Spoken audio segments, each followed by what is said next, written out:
Escuchas un podcast de Dixo. Escuchas el podcast de Moisés Polishuk.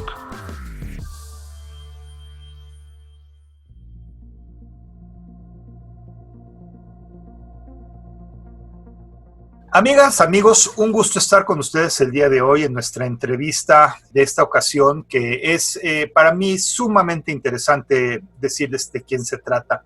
Luis Maisel, en mi caso, si les voy a compartir un secreto, es mentor mío. Lo ha sido por casi 30 años y me siento muy privilegiado de tener el gusto de tenerlo en el podcast, porque pues platicar con Luis para mí ha sido siempre revelador, siempre importante y ha cambiado mi vida literalmente de negocios y en mi persona. Como tal, Luis, de veras un gusto estar contigo el día de hoy. Gracias, Moy, me da muchísimo gusto estar contigo y con la gente que sigue tu podcast. Te agradezco, Luis. Luis, platícanos para que la gente te conozca, pues algo que puedas mencionarnos breve de tu semblanza, las actividades o puestos en el ambiente de negocios que has tenido, etcétera. Sí, puedes ayudarnos, ¿no? Con todo gusto, Moy. Nací en la Ciudad de México, estudié Ingeniería Mecánica Eléctrica en la UNAM. Terminando me fui a Harvard a hacer la maestría en Administración de Empresas. Volví en el 74 a la empresa familiar, hacíamos cubiertos de mesa, la vendimos en el 79 a Vitro y tuve la suerte que me invitaron a ser parte de la facultad en la Universidad de Harvard. Volví a dar clases por 2 años en el Business School con la función básica, aparte de impartir el curso de Economía Internacional, de escribir los casos sobre México. Harvard es un sistema casuístico, socrático, y a raíz del embargo petrolero del 73, se dieron cuenta que el americano tenía que entender mejor a los países productores del petróleo. Entonces necesitaban los casos sobre México. Entonces tuve la suerte de que me asignaran ese encargo. Entrevisté al presidente en varias ocasiones, López Portillo en entonces, a Díaz Serrano, a Miguel de la Madrid. Fue muy interesante y el día que leímos por primera vez el caso vinieron Díaz Serrano y Mario Ramón Beteta, secretario de Hacienda, a la presentación inicial del caso. Volví a México en el 81, me metí a fabricar equipo agroindustrial, me fue muy bien y luego no me fue bien porque tuve la falta de visión de venderle todo al gobierno y dejaron de pagarme. O sea, querían seguir comprando, pero no querían seguir pagando. Entonces, al final no tuvimos que meternos en bancarrota ni mucho menos.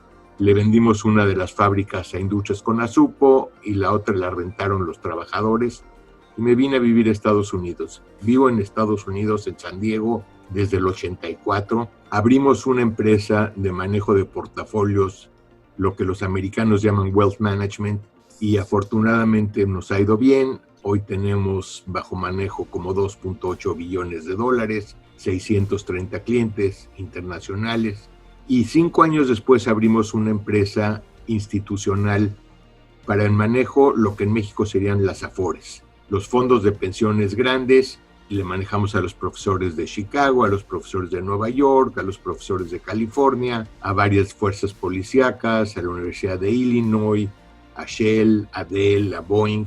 En esa empresa manejamos casi $6 billones. Y por haber estado en el momento adecuado, en el lugar adecuado, somos la empresa hispana más grande de Estados Unidos. En mi vida, en el manejo de portafolios, obviamente. En mi vida me he metido mucho a otras cositas. Estoy en el consejo de un banco que fundamos y ahora después de 2 fusiones ya somos parte de un bancote, pero sigo en el consejo de administración. Estuve en alguna ocasión en el consejo de administración de HSBC en Europa en lo referente a lo que es wealth management, y estuve en el consejo de US Bank. Soy vicepresidente de la Universidad de San Diego y manejo el endowment. Tenemos como $700 millones de capital, que es parte del patrimonio de la escuela. Y en general, luego, en unas cuantas de las filantropías non-profit me han invitado al consejo, sobre todo desde el punto de vista de manejo del dinero. Ese es en un resumen.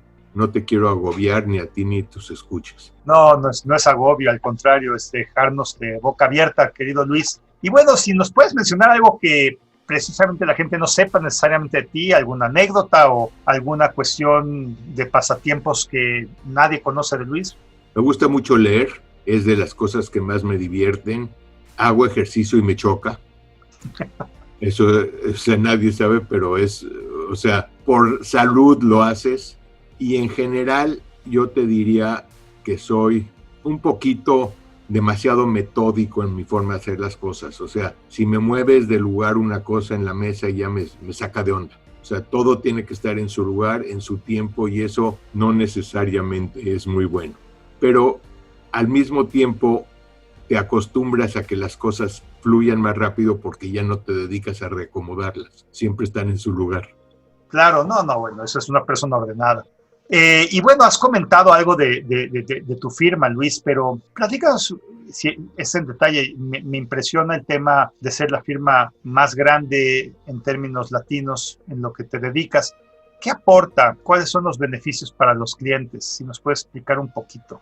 Déjame dividir en dos partes, porque son realmente dos firmas. Inclusive al ratito te voy a mencionar una tercera firma que iniciamos hace 10 años. En la firma que maneja inversionistas privados, básicamente le quita al inversionista la responsabilidad del manejo de su dinero. Siempre han dicho que es más difícil conservar dinero que ganarlo. Normalmente lo ganas y lo gastas, no eres disciplinado. Nosotros hemos tomado la posición, nosotros tenemos el poder de dominio, no, o sea, de administración, no de dominio. Yo no puedo mover tu dinero, no puedo quitarlo de la mesa, no puedo usarlo para nada. Puedo arreglarlo, que tengas inversiones que sean ad hoc a tu perfil de riesgo, a tu personalidad. Tú te dedicas a cosas muy interesantes, cibernética, te dedicas a ilustración a tus clientes de cómo vender. No necesariamente las finanzas son tu fuerte. Tenemos doctores, tenemos arquitectos, tenemos señoras viudas. Entonces se despreocupan porque saben que su portafolio, que está domiciliado en una casa de bolsa grande, donde nadie tiene acceso a él más que esa persona, pero va a estar manejado de acuerdo a su nivel y perfil de riesgo. En la empresa institucional tienes la responsabilidad de muchísima gente que depende de esto. Para que tengas una idea, le manejamos dinero a los profesores de California. Es un fondo de 280 billones de dólares. Wow. Tienen 1.200.000 gentes entre retirados y profesores que actualmente están en el sistema. Entonces, ellos tienen 600 y pico de managers. Nosotros somos uno de tantos y les manejamos arriba de 600 millones de dólares. Pero tienes esa responsabilidad no solo con el sindicato, sino con todo ese millón de gentes que depende que los managers logremos buenos resultados para ellos. Entonces, tienes una sensación de responsabilidad que va más allá de escoger el bono adecuado o la acción adecuada, etc. En 2009 se abrió un vector nuevo. A raíz de la crisis hipotecaria que hubo en aquel entonces, los mercados financieros prácticamente se colapsaron.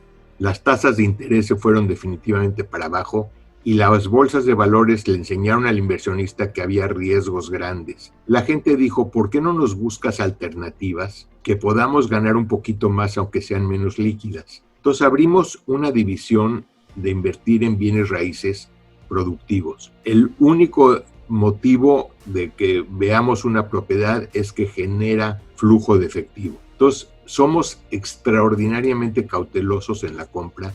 Vemos entre 250 y 300 oportunidades al año y hacemos 2 o 3. O sea, en el 16 no hicimos ninguna, en el 17 hicimos 7, en el 18 hicimos 2, en el 19 hicimos 3 y este año no hemos hecho ni una.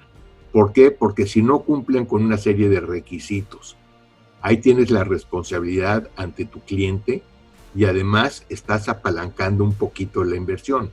Entonces, no solo tienes que cuidar el capital, sino al tener un crédito, estás incrementando el retorno, pero incrementando el riesgo. Entonces, si hay la menor duda del proyecto, pasamos, no lo hacemos. Y eso te lleva a mucho trabajo previo y a pocos resultados, pero afortunadamente los resultados han sido buenos.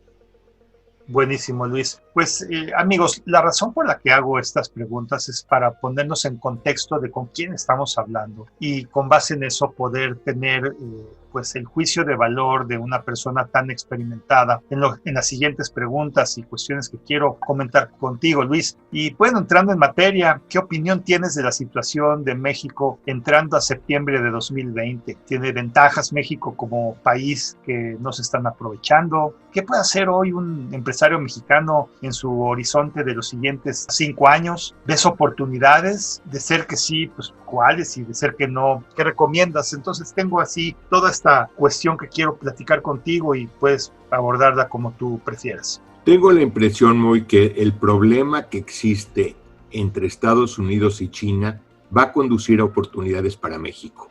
Lo que China hizo con la pandemia, el no reportarla a tiempo, ha creado un gran coraje entre los americanos. Entonces, están viendo la manera de que la cadena productiva, sobre todo de productos esenciales, ya no venga de China. ¿Qué lugar mejor sería México, que tiene 1,800 millas de frontera con Estados Unidos, que está en el mismo uso horario, que no tiene que cruzar un océano, etcétera, etcétera? Por otro lado, me preocupa sobremanera el cambio de reglas de juego a la mitad del partido. El ejemplo de lo que pasó hace unos meses con la inversión de Constellation en Mexicali, donde los señores habían obtenido permisos en forma legal, empezaron la construcción de su planta y de repente les dijeron, vamos a hacer una encuesta popular a ver si pueden continuar o no. Y la encuesta popular, con una fracción de la gente que votó, dijo que no. Y a los señores les dijeron, ¿saben qué? Sorry, ya no pueden seguir adelante. Otro ejemplo es lo que pasó con la CENER, con la energía limpia. Los españoles, los italianos, franceses habían encontrado en México un buen lugar para invertir y se habían metido mucho en energía renovable, que en todo el mundo es muy atractiva y está subsidiada. México saca una ley diciendo, aquí no la queremos, aquí queremos energía a base de combustibles. Sabemos que esa afecta el medio ambiente, es más cara, contamina. Es ilógica esa postura. Ya ahora las cortes han aminorado la repercusión, pero el impacto que tuvo la falta de Estado de Derecho hizo, Iberdrola suspendió una planta que iba a ser de $1 billón, era enorme, y ya no la hizo porque siente que no hay seguridad en la inversión. Entonces, volvemos, ¿tiene oportunidades México? Sí. ¿Las va a aprovechar? Si no define perfectamente las reglas del juego y deja de cambiarlas a la mitad del partido, no las va a aprovechar. Ahora, la industria, todo lo que es hospitalidad, para México era muy atractivo. México tiene playas preciosas, tiene muchísimo que hacer en el país, tiene ruinas arquitectónicas, tiene ruinas prehistóricas, o sea, tiene muchas cosas que ofrecerle al turismo, pero si no hay control del crimen, si no hay control de la inseguridad, el turista no va a ir a México. De por sí no sabemos cuándo va a acabar la pandemia y cómo va a acabar, pero supongo que ya terminó.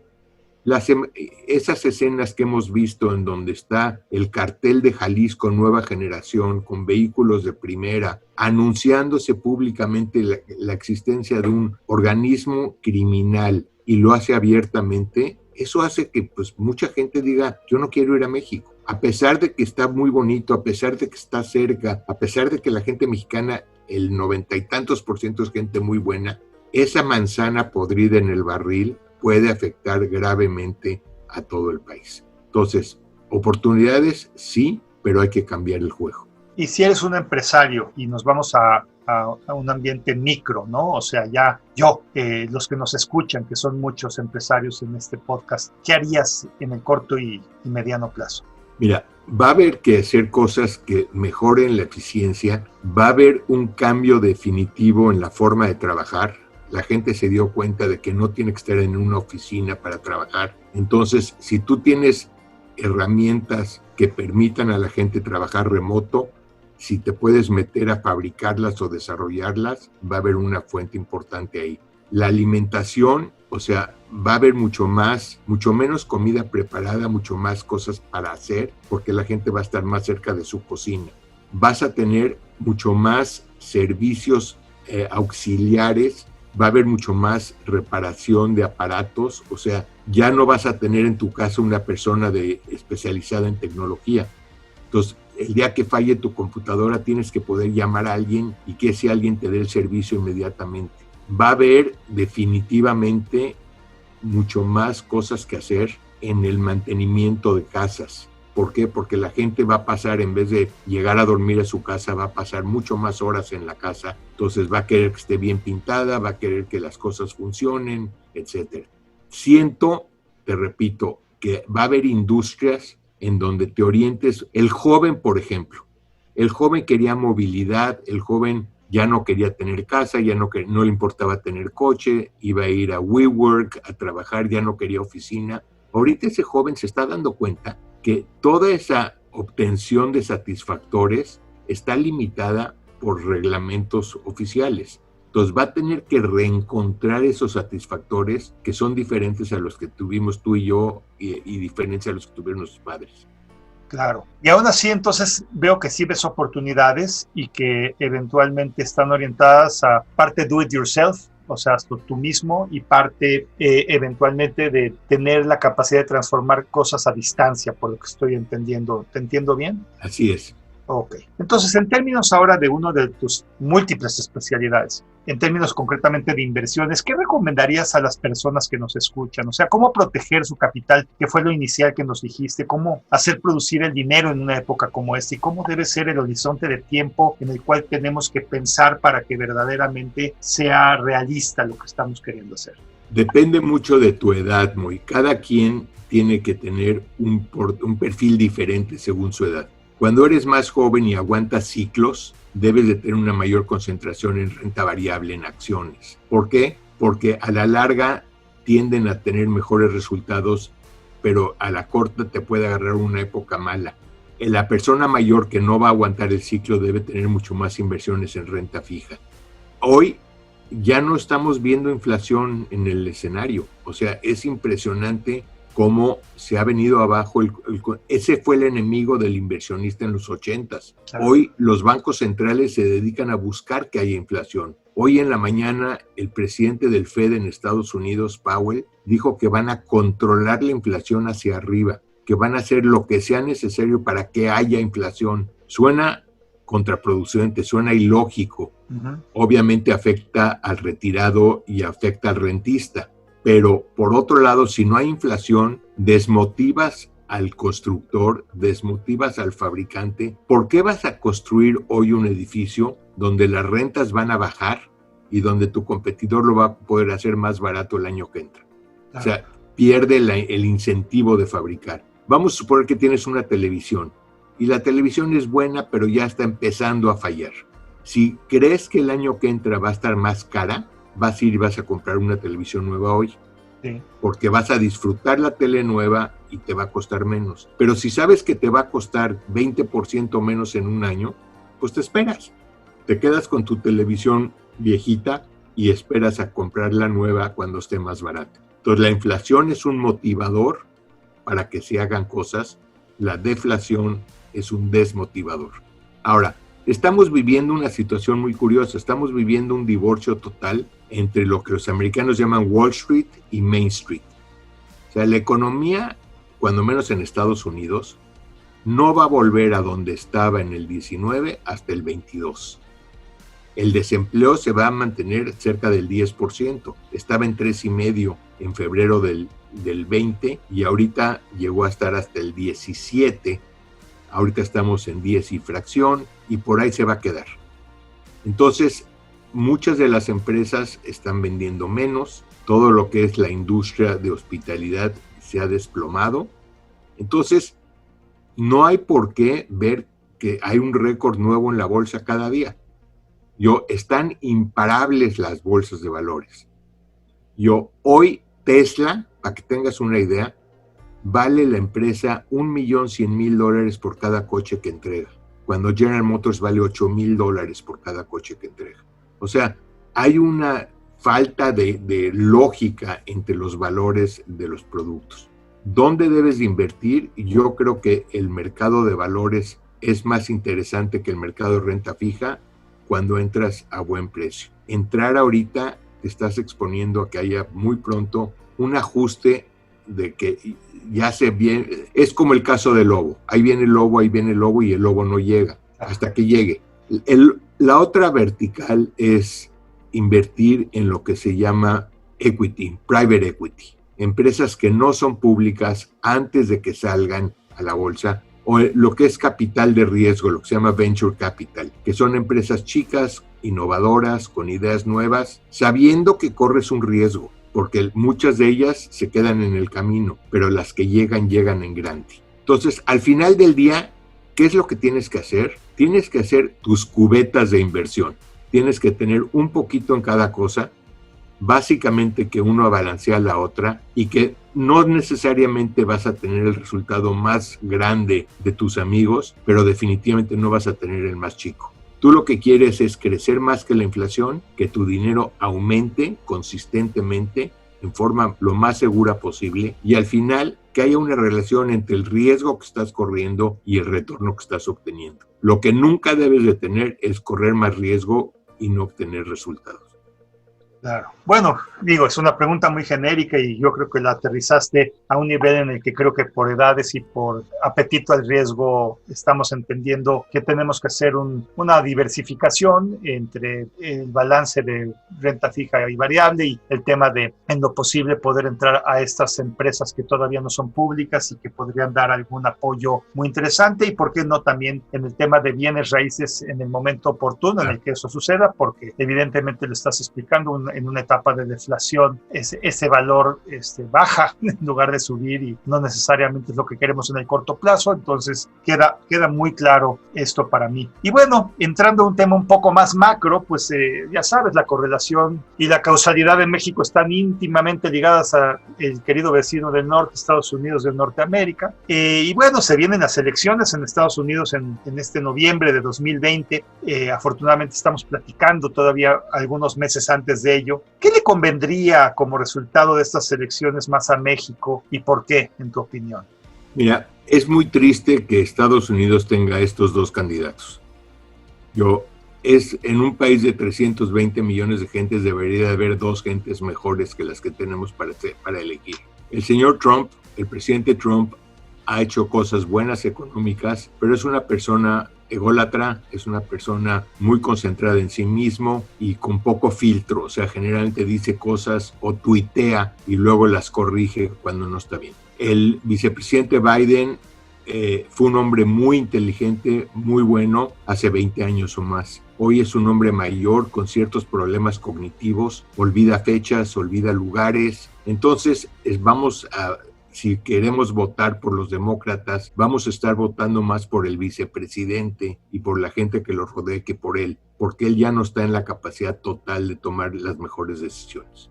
Respecto a México, históricamente los presidentes republicanos han sido mejores para México. Están más enfocados al desarrollo industrial, al desarrollo económico y encuentran en México un socio comercial adecuado.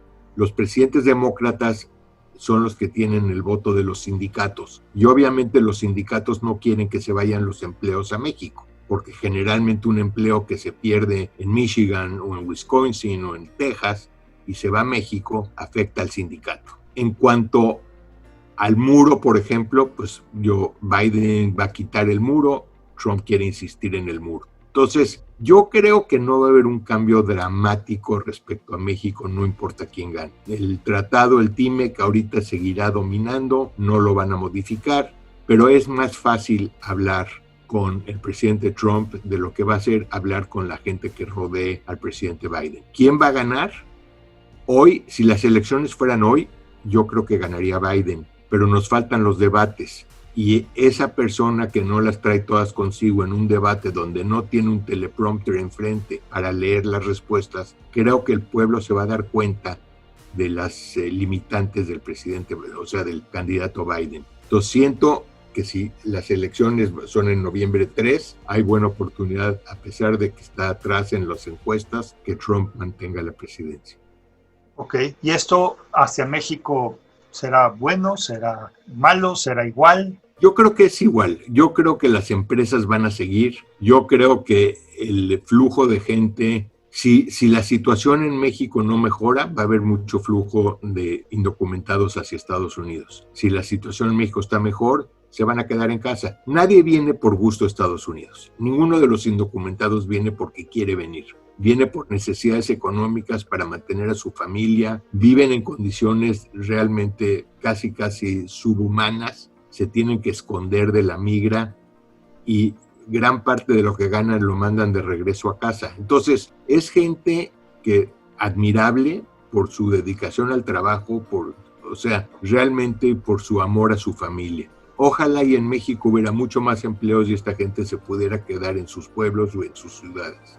Pero, pues sabemos que la economía en México está más golpeada de lo que está la economía en Estados Unidos, que sí está golpeada aquí en Estados Unidos, pero en México, por la falta de apoyo que se le dio a la persona física, está viviendo la mayor parte de la población situaciones muy complicadas. Entiendo. Y bueno, entrando en materia de México, déjame hacer un ejercicio contigo en el cual pensemos que estás al mando del país, de México. ¿Cuáles serían tus 3 acciones inmediatas? La primera, emitiría yo 20 o 30 billones de dólares de papel de 100 años, que el mercado hoy me lo compraría al 3 o al 3.25, y repartiría dinero entre las clases más necesitadas una vez o 2 veces. No crearía programas de welfare que luego me ahogaran porque los tenía yo que mantener, pero promovería yo la inversión de corto plazo. Metería una parte de infraestructura para hacer el país más atractivo para invertir,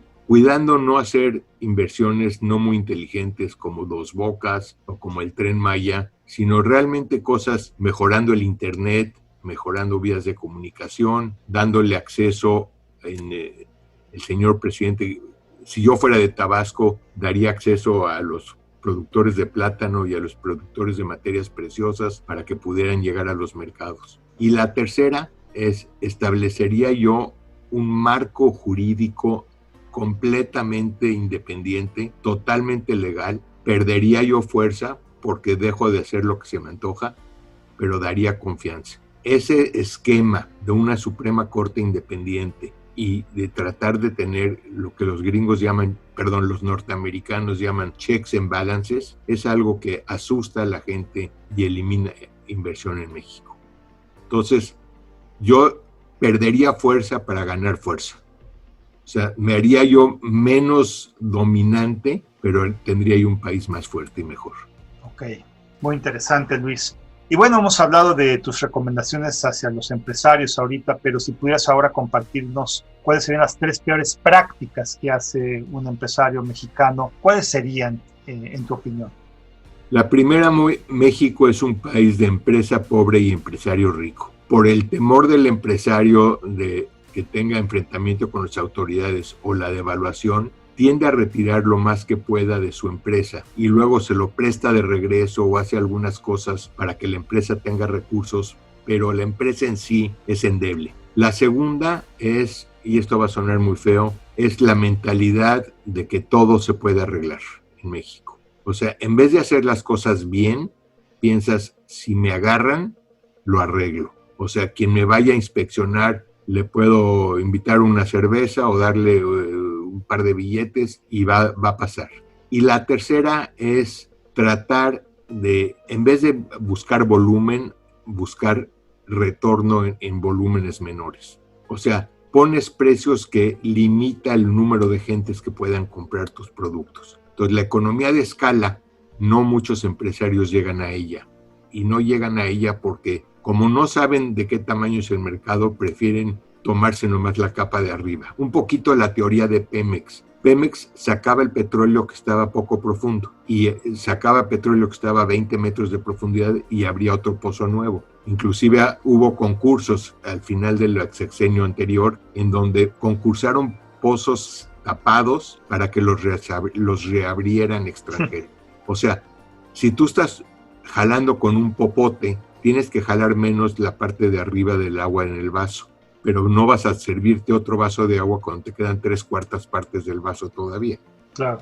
Y es un poquito la mentalidad del empresario mexicano. O sea, te llevas lo que es más fácil y lo que requiere más trabajo y dedicación lo dejas porque es más costoso y a lo mejor más difícil de hacer.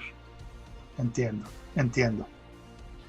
Y en la misma línea de ideas, Luis, si pudieras darnos algunas sugerencias que le podrías hacer a un joven que está por empezar su vida empresarial en términos de mejores prácticas para arrancar su negocio o un empleo, ¿qué le dirías? Mira, hoy el mundo está cambiando y el joven tiene que buscar cosas que tengan innovación y futuro.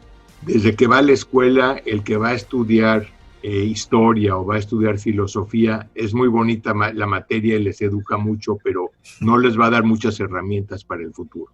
Tienen que estudiar o servicios, si quieren ser abogados o quieren ser contadores o quieren ser auditores, etcétera, o deben de concentrarse en ideas innovadoras que tengan alguna cosa que los diferencie de los demás. El mundo se va a volver cada día más selectivo y la información corre tan rápido que no tienes ya el privilegio de ser el primero en el mercado. Corre tan rápido la información y es muy difícil volverse el copista que mucha gente era antes. Mucha gente veía una idea en el extranjero, la traía a México, la adaptaba. Hoy ese extranjero se quiere volver global. Él va a llegar también y va a traer los elementos que lo hicieron el original. Entonces, es muy diferente si quieres ser tu propio patrón o si quieres trabajar para alguien. Si vas a trabajar para alguien, busca, como decía yo, una empresa de innovación que tenga algo que la diferencie de los demás. Y si vas a trabajar por ti mismo, lo mismo. O te vas a un servicio donde tú seas la persona que lo hace, o vete a un producto que sea innovador,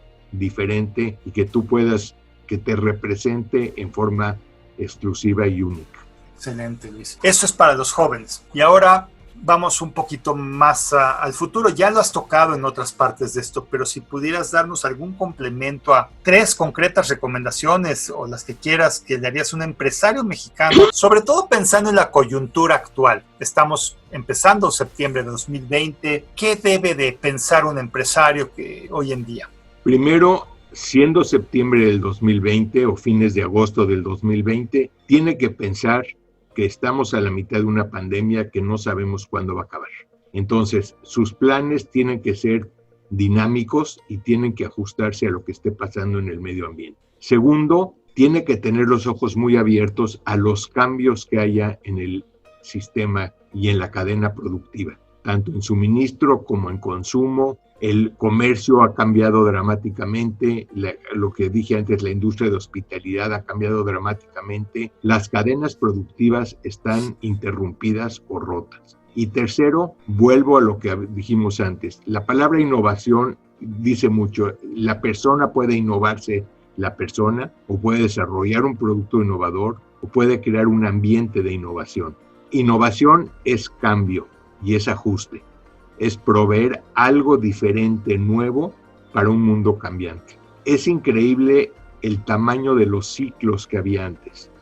Antes, un producto duraba 20, 30 años en el mercado con pequeñas modificaciones. Hoy puede haber un cambio en semanas o meses. Tecnologías, ¿quién iba a pensar que los cassettes y los DVDs y eso iban a desaparecer del mercado? ¿Quién iba a pensar que los teléfonos iban a ser cada vez menos importantes porque ahí están los celulares, el teléfono de línea prácticamente ha desaparecido?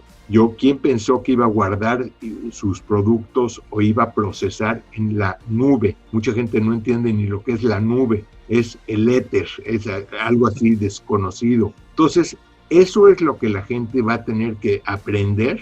O sea, hubo una obra en Nueva York que dijo, detén el mundo que me quiero bajar.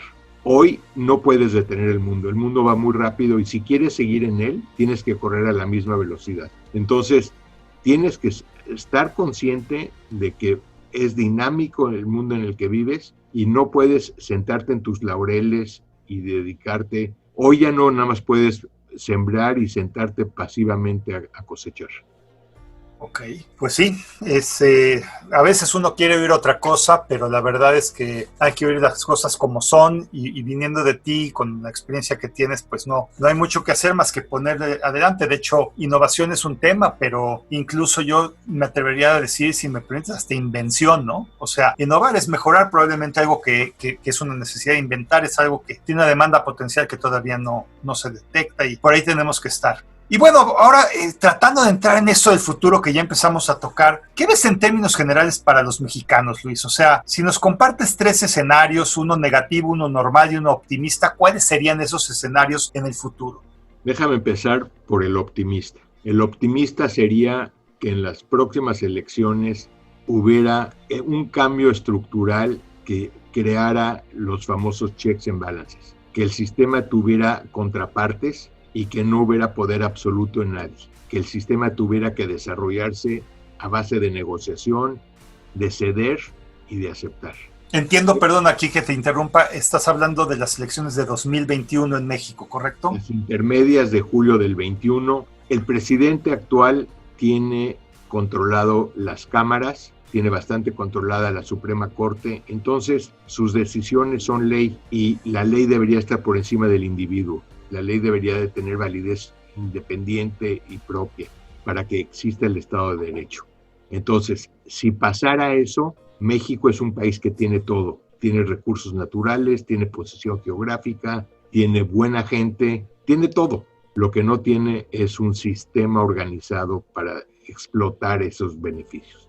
El neutro sería uno en donde la gente aceptara la situación actual y se adecuara a ella, diciendo voy a vivir en mi capullito, voy a mantener lo que estoy haciendo, voy a vivir en forma cuidadosa, pero voy a seguir con mis empresas, con mi negocio, voy a volver a contratar a la gente que tuve que despedir y tengo 130 millones de gentes aquí, hay mercado interno y explotaría un poquito el mercado de exportación y llevaría el mismo paso. Hoy vimos un número que la caída del Producto Interno Bruto fue del 17.1 en el segundo trimestre del 2020, para que volvamos al PIB que teníamos en 2019, se va a llevar 2 o 3 años, y 2019 también fue un año malo porque nomás creció el 0.1%, se decreció el 0.1%, pero la gente diría, pues me ajusto, o sea, sobrevivo. Ese sería el neutral. Y el negativo sería que en las elecciones, repito, del 2021, el pueblo ratificara en forma total a la actual administración y se volviera un país mucho más populista y mucho más orientado a las masas y se espantara el inversionista y se espantara el inversionista extranjero y hubiera una fuga importante de capitales. México tiene una gran cantidad de capital intelectual, se ha invertido mucho dinero en ese capital intelectual para perderlo si se va a otros países. Olvídate del capital, del dinero. Si no hay seguridad para la inversión, el dinero se va a ir.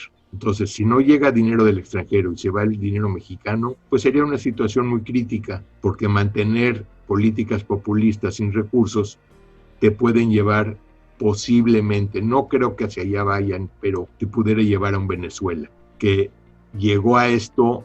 Hugo Chávez no era una persona totalmente desquiciada, quiso hacer mucho por el pueblo, hizo muchos programas sociales, de repente se encontró petróleo de $110, tenía las arcas llenas, entonces se aventó como el Borras a darle a la gente. Y cuando el petróleo regresó a los 30, ya no tenía los recursos para mantener esos programas. Fue cuando empezó las nacionalizaciones, las expropiaciones, a imprimir billetes y se vino abajo su economía. Entonces, yo espero que ese no sea el camino que lleve el actual gobierno, pero me temo que si le dan la ratificación en julio del 21, pudiera pensar en esa orientación. Y si le pudiéramos poner porcentajes a cada escenario, sé que esto es muy arriesgado y no lo contestes si no quieres, pero si hablamos del 100%, ¿dónde ves el escenario optimista? ¿Dónde ves el escenario normal o neutro? ¿Y dónde ves el escenario pesimista? Bueno, si lo hicieran hoy las elecciones, si las elecciones fueran el 28 de agosto o el 27 de agosto, vería yo el pesimista a lo mejor con 60%, el neutro 20% y el optimista 20%. Okay. Puede haber un proceso de educación, o sea, si hay el esfuerzo y bien orientado, no el esfuerzo de caravanas de BMWs tocando el claxon, eso no sirve, pero si hubiera un esfuerzo coordinado para que la gente sí vaya a las urnas. Hoy el que está en contra ha decidido que no va a votar. El no votar es un voto a favor de la actual administración. Si los que sí quieren a la actual administración votan y los que no la quieren no votan, pues ya ganaron los que sí fueron a votar. Entonces es un proceso de educación y decir, mexicano, si quieres un cambio, y no es un cambio dramático, no estás hablando de una revolución, es manteniendo al presidente López Obrador en el puesto, pero haciendo que haya un balance en que las decisiones no se tomen, en forma unilateral, sino sean realmente negociadas por el bien del pueblo y la gente, ve a las urnas y haz valer tu voto. Ok. Amigas, amigos, una recomendación muy clara y muy lógica y tan obvia que la obviamos, y es todos a votar por lo que uno quiera, ¿no? Y bien, pues entrando ahora al tema de alguna recomendación adicional a las personas que nos escuchan en este podcast a manera de conclusión, Luis, ¿qué sería algo que no te he comentado y que es importante que tú menciones, etcétera? Tenemos que mencionar el momento que estamos viviendo ahorita en agosto del 20, es la pandemia. Síganse cuidando, jóvenes, no se vayan con la finta de que no les pasa nada a los jóvenes, tienen que ser responsables consigo mismos y con sus familias. Segunda, vuelvo a lo que acabamos de hablar de las elecciones, háganse conscientes de su obligación cívica y de ejercer los derechos que les da la ley. Y tercero, definitivamente piensen lo que los americanos llaman fuera de la caja, out of the box. El pensamiento convencional, tradicional del pasado ya se quedó atrás. Hay que pensar, hay que tratar de ver las cosas, ver el bosque y no nada más concentrarse en los árboles, porque el mundo está cambiando muy rápido. Excelente, Luis. Y mira, voy a estrenar contigo una cosa que se me ocurrió que es importante con mentes ágiles y brillantes como la tuya, en donde te voy a decir algunas palabras sueltas y tú me contestas lo primero que te venga en la cabeza en un mensaje corto. ¿Te parece bien? Pues no me parece bien, pero vamos a hacer. Vamos a hacer este ping-pong. Éxito. El logro al que buscas a base de mucho esfuerzo. Negocios. Buenos y malos, que haya más buenos que malos. Empresarios. Gente dedicada, sufre muchas veces, pero el premio es grande. México. Gran potencial, poca realidad actual. Luis, ha sido verdaderamente un privilegio escucharte, amigos, como se los dije al principio, ha sido un mentor para mí en negocios, en estrategia, en entender cómo debo de moverme. Me ha dado buenas regañadas y las he tomado con mucho cariño porque es fruto de cariño de su parte hacia mí y de entender las cosas de mejor manera. Espero que esta pequeña cápsula de lo que es Luis les sirva a ustedes como me ha servido a mí. Yo mismo en este podcast he aprendido cosas nuevas y espero que tú también. Y sin más preámbulo, Luis, te agradezco mucho el privilegio de tu tiempo en esta ocasión y sin más preámbulo me despido de ti, no sin antes recordarle a la gente que en pleno 2020 Luis es uno de estos pensadores fuera de la caja que ha hecho un negocio de cero o de negativo y que ha ayudado a muchas empresas y personas a lo largo de su vida. Entonces no me resta más que en nombre de todos ellos y de mí propio agradecerte, desearte lo mejor, que tú también te cuides y cuides a los tuyos y que eventualmente todo sea bueno de aquí en adelante. Gracias, Moy. Yo también te echo porras a ti porque admiro mucho todos tus logros. Muchas gracias, Luis. Amigas, amigos, soy Moisés Polishuk y agradezco que me hayas escuchado. Hasta la próxima.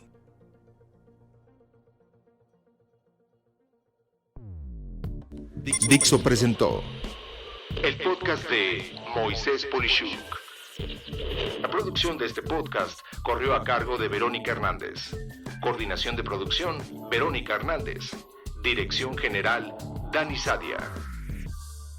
Voz y contenido, Moisés Polishuk.